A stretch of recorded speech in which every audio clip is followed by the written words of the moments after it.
What is a Guthi? What is Swanchha Guthi? Is it special? What is this video about? The word Guthi itself is not that scarce. It's not rare, especially in the religious context of Nepal, some parts of South and Northern India. A community comes together, set up a Guthi, and then it is said to last as long as it is carried on by the offspring. The event and the occasion could have different meaning, purpose, the starting of something nice, or the establishment of a certain monastery, temple, or just a chaitya. Similarly, Swanchha Guthi is something that is very native only to Itumbahal of Kathmandu. This Swanchha in Nepal Bhasha comes from Swan, that means flower, and Cha, offer. Swanchha Guthi could have its name traced to the activity of worshipping gods. The other thing is that this Guthi is also termed as Ajuswa Guthi. Ajuswa is the name of a very fragrant flower. The flower which is very favorite to the white Machindranath, whose chariot festival also falls in this season. And this Ajuswa is supposed to flower in this season. That's why Ajuswa Guthi. A Guthi, as I said, is mostly for religious purposes. It has a source of income and a system of working. Swanchha Guthi begins with all the members of the community having to come to the Bahal with a kala. A kala is a tree of worship. But after all the kalas have been collected, the worshipping begins in the chiba outside. This Swanchha Guthi is set up to commemorate the building of the chiba right in front of the entrance of the Itumbahal. Therefore, this Guthi, if can be traced back to the construction of the chiba, this Guthi could be more than 100 years old.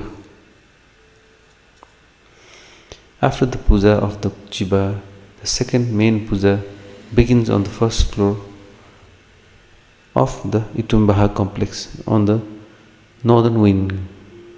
There is a huge worshipping with the singing of religious hymns and in-depth mantras being chanted throughout the day. A grand feast is held in the evening where all the men of the community are eligible, but they have to contribute rupees 200, where the main prasad is the Taku Decha and the Chiku Decha. This Taku Decha and the Chiku Decha is only given to the ones that actually attend the event. There was a trend of sending home the Decha, but it came to a certain time when it piled up to about 170 kilos. History, however, has it different. The religious ritual is the same, but the feast was a dry picnic kind of thing, where members of the family had to come with home-prepared meals and stay in the Bahal and eat.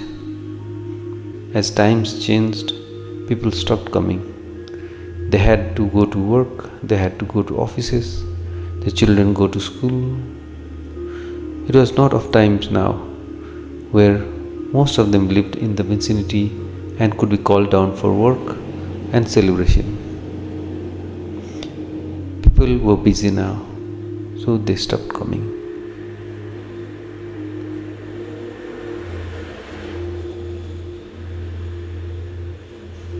Apart from the Taku and the Chiku Decha, two special delicacies were compulsory. One is the Kamo, the other one is the Himu. Himu, as the name says, was a delicacy that used WBC and RBC mixed with sesame seeds. Both of these which have stopped now, maybe due to unavailability of the ingredients or the declining knowledge of the method of preparation.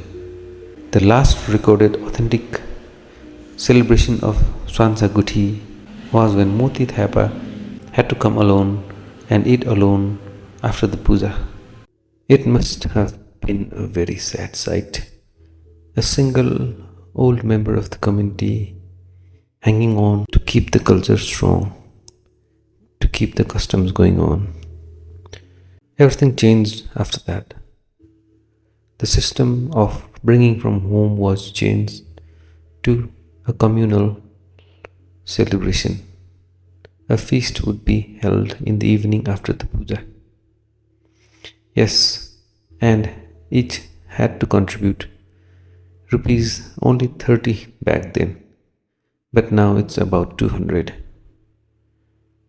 Despite the Bahal having its own source of income, this contribution is a symbol of making a presence. Because it's not about the feast or the cultural activities, because culture for me is not the food, the activities, or the architecture. It is the stories that are passed down. Culture stays and changes according to the stories that the people who live the culture say.